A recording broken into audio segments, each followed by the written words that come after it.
South America for our next story. And the draft deal between Brazil's COP30 climate summit called for tripling global finance to help nations adapt to climate change by 2030, but did not specify whether the money would come from wealthy countries, development banks or the private sector. The summit, held in the Amazon city of Belém, was scheduled to end on Friday evening, but got stretched late into the night as negotiations continued. Brazil framed the meeting as a make-or-break moment for global climate cooperation, urging countries to bridge divides on fossil fuels and finance. Rifts remained over how much to cut CO2 emissions, finance developing nations and handle fossil fuels. A draft released by Brazil dropped earlier options on fossil fuels, despite pressure from some governments demanding a plan to shift away from oil and gas. The summit highlights the challenge of reaching consensus to address greenhouse gas emissions and avoid the worst impacts of global warming. Alison Mutler joins us now. She is the former Associated Press bureau chief. She joins us live from Bucharest. Alison, thank you very much for joining us here on the programme.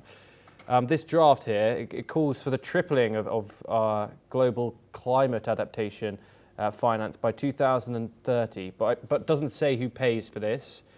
Is this a diplomatic compromise or a failure to confront reality at COP30 here? I think that all the countries were very keen for this summit, this meeting, not to be seen as a failure. So I think it's a diplomatic compromise so that some agreement was reached, even if the countries didn't agree. I think it was very important for there to be some consensus. And obviously, details are yet to be worked out. Who's going to fork out the money to help these poorer nations? It's not clear. I suppose those details will be worked out further down the road. But I think particularly the big blow to this conference was the absence of the United States. So I think there was a renewed effort, even with the varying positions. I mean, we have Saudi Arabia, which is, wants the fossil fuels, as does India. And then you have the European Union, which wants to phase them out. I think all sides, and particularly Brazil, which played a very key role in getting the sides together to a compromise solution, wanted to say that there was some success for this summit, as much as anything to show the United States, okay, you're the biggest polluter in the world, you're the biggest nation, but we can still work out something even with your absence. Yes, and Alison, of course, this wraps up the summit. Bottom line, overall, did COP30 move the world forward when it came to climate justice, etc.? Incrementally. It's better that it happened than it didn't happen, but it was always going to be very difficult. It's very difficult to get nations like China, Saudi Arabia, European Union nations, the United Kingdom round the same table and agreeing to a climate accord. These are countries with vastly different energetic systems, vastly different economies, and approaches to this global problem. And as I said, we already have the United States said it wouldn't be attending. So I'm not sure how realistic it is to move forward in unison, in one voice, which they haven't.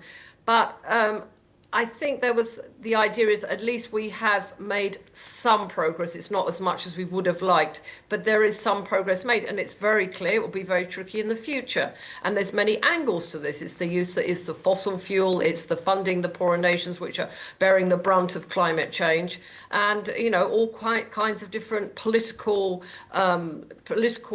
attitudes in every country to these problems. So I'm not sure how realistic it would have been to make much more progress, but it is one of humanity's most thorny problems. Alison Mutler, thank you very much for joining us here on NewsX World. As always, it's always a pleasure to have you here on the programme.